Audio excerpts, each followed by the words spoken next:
My name is Garrett Buckland. I'm a viticultural consultant. I work mostly in Napa with a lot of different wineries and vineyards. Current board member of the Napa Valley Grape Growers and past president of the organization. These past few years have been incredibly challenging for growers in the Napa Valley, from wildfires, smoke taint, to COVID and increased regulations that leave growers with little opportunity for input and oversight. This leads to a lot of complexity and sometimes some really big hoops to jump through. All these circumstances make it hard to get a handle on what's going to happen next in our industry, which is why smart farm planning is essential. As farmers, we're always worried about volatility. We're worried about market instability, consumer behavior, taste changes, economic volatility, and of course, the ever-present changes in weather and climate. This increased volatility leads to increased risk. As good farmers, we know that our number one goal is to produce a marketable crop while minimizing risk. And to be successful in this new decade, we need to have a very, very strong plan. So what does that mean for a grower? It means we need to start asking ourselves some more hard questions.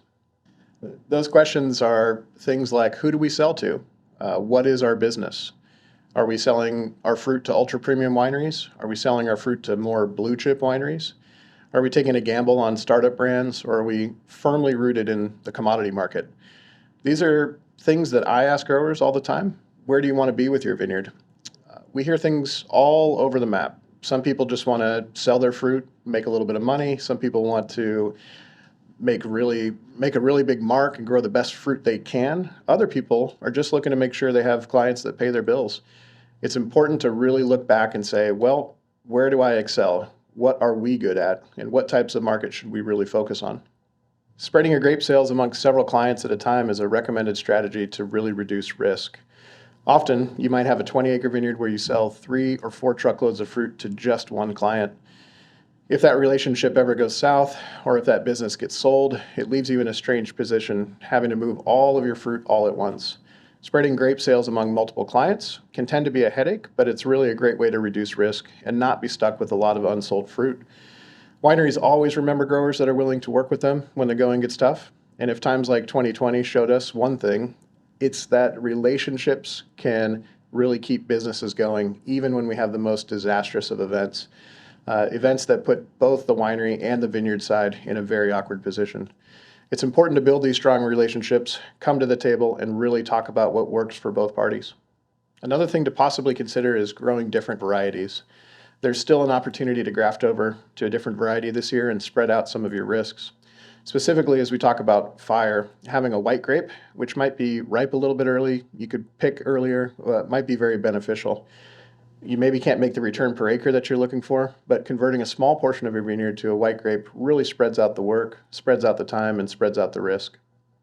Some more questions to ask yourself are things like, is in-house farming the right thing for you? Or is using a management company or some sort of hybrid model better? What is the most efficient way for you to farm your vineyard? Is it important for you to have your own staff? Is there a story that you're trying to tell with this as well? Is it about being as efficient as possible? These are the types of questions that need to be looked at under a fresh and professional lens, especially as we have a lot of dynamic changes in wage and hour laws, complexity with things like HR, and all sorts of other things that come our way during the season. Having your own crews can be good for you, but sometimes professional companies have an opportunity to outsource that and minimize your risk as well. Something that a lot of people have been asking over the past few years is, should I start producing my own wine? It's not for everybody, obviously, but this is an opportunity for you to start getting into longer-term time horizons for your own product. Some people go down the rabbit hole in this and come out the other end and say, well, that was an awful idea. If you're committed to making your own wines, there are certainly ways to start that and work with professionals really to get that going. There are a tremendous amount of people in our business that are good at helping people do startups and do them really well. Having a robust farming strategy is something that most Napa Valley growers do incredibly well, but there is always an opportunity to improve. Strategy is just one piece of the puzzle. If we don't have the pieces in place to execute our vineyard activities, we miss every single mark.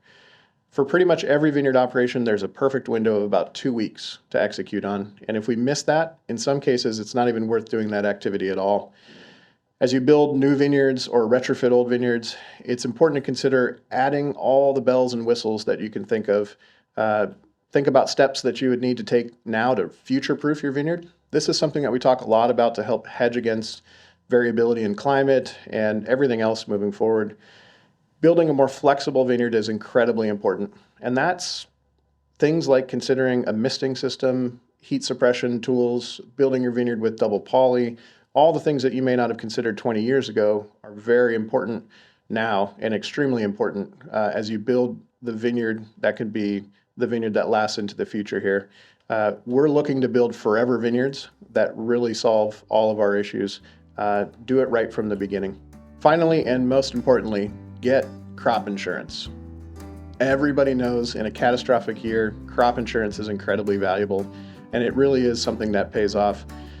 The ultimate goal is still to produce marketable crop while minimizing risk, and crop insurance should be at the top of your list.